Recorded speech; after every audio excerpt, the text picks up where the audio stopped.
Hi friends, now we see the second topic, that is pressure compensated flow control valve. Okay, the figure shows the pressure compensated flow control valve.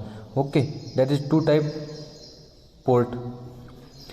In that, see, a pressure compensated spool in a flow control valve maintains a constant pressure drop across the orifice independent of variation in supply pressure and load pressure. Okay, this valve consists of an adjustable metering orifice, that is 1 bracket 1, a compensating spool as shown in the figure at 2, compensator spring as shown in the figure at 3, compensating orifice shown in the 4, and damping orifice as shown in the 5.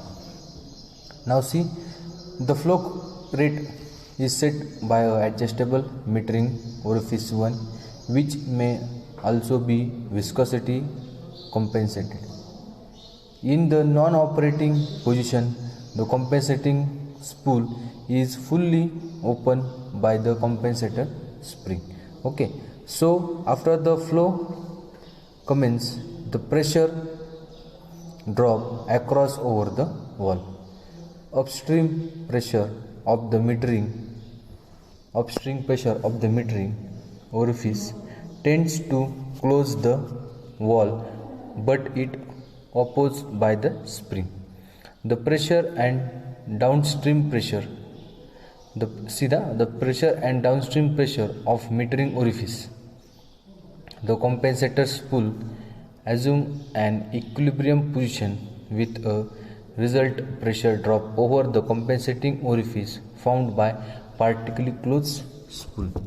An increase in supply pressure tends to close the spool, and greater pressure drop and compensating orifice balance the increase of supply of pressure. Okay, then next we see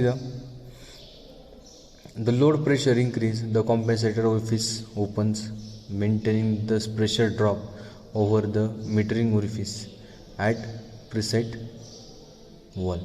Okay, then we can see that this pressure drop is usually 3 bar to 6 bar, depends upon the size of metering orifice. The total pressure drop across the valve depends upon the difference between supply pressure and loads.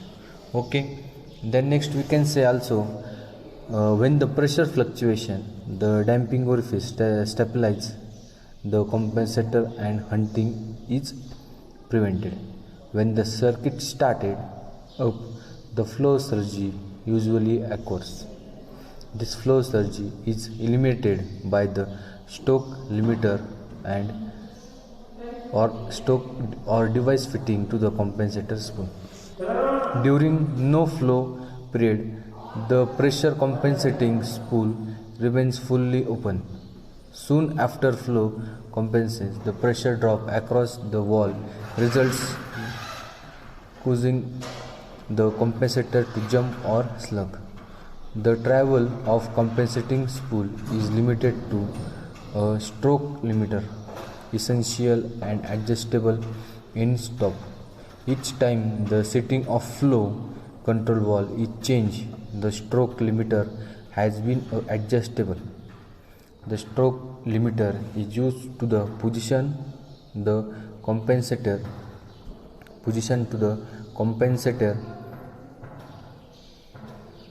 However, near it exceeded full or final position.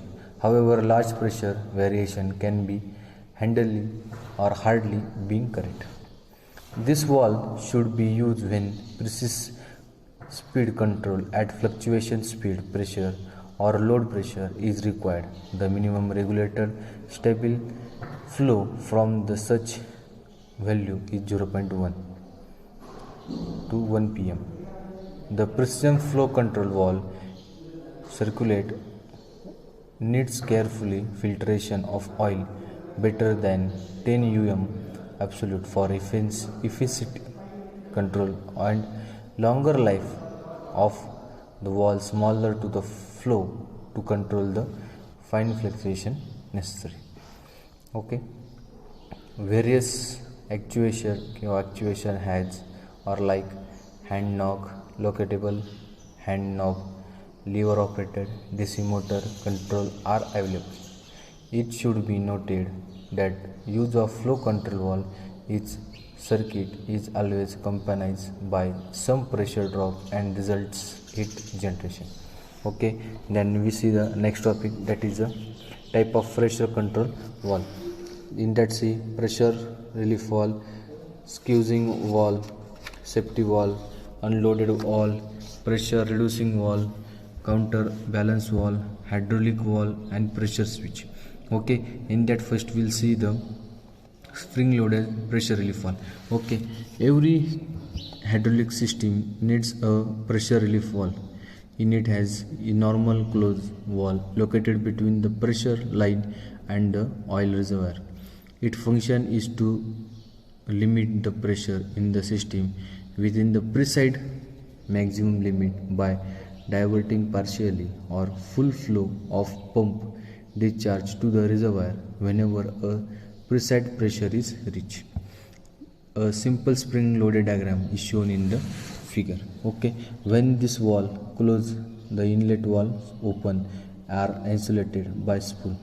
Hydraulic sealing is ensured using fine clearance between the spool and its housing. However, at high speed pressure, the sealing becomes less effectively, permitting leakage. Okay, often the spool proppet is replaced by a conical poppet or a ball. This is found to be quite effectively at high pressure. Okay, the next diagram is conical poppet type pressure relief valve. In this system, we can say that the oil pressure at port P acts on exposed surface of conical poppet. The oil generated force is opposed by the spring force.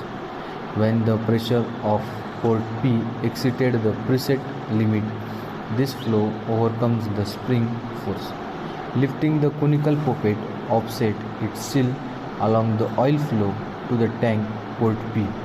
Thus, the system pressure is released. The conical poppet or ball type valve are found have a quick response to the pressure surge, commonly 25 ms. In case of system having various pressure flow characteristics, the poppet or ball treats to hammer on the seat, resulting in pressure valve chapter, seat damage, and greater leakage. The valve chapter or wiring can be limited using the guide type of pressure relief valve. Okay. Then next we can say the next diagram, that is the differential piston type pressure relief valve. So in that we can say that this valve is suitable for pressure up to 350 bar. The valve acts on differential area between the poppet and the seat. Okay, the force required to lift the poppet is equal to pressure into bracket A minus B. Okay, as this valve opens a small poppet movement opens a large flow area. This returns or reduce the pressure override. The preset pressure is required to be lower than the opening pressure. Okay, thank you for watching this video.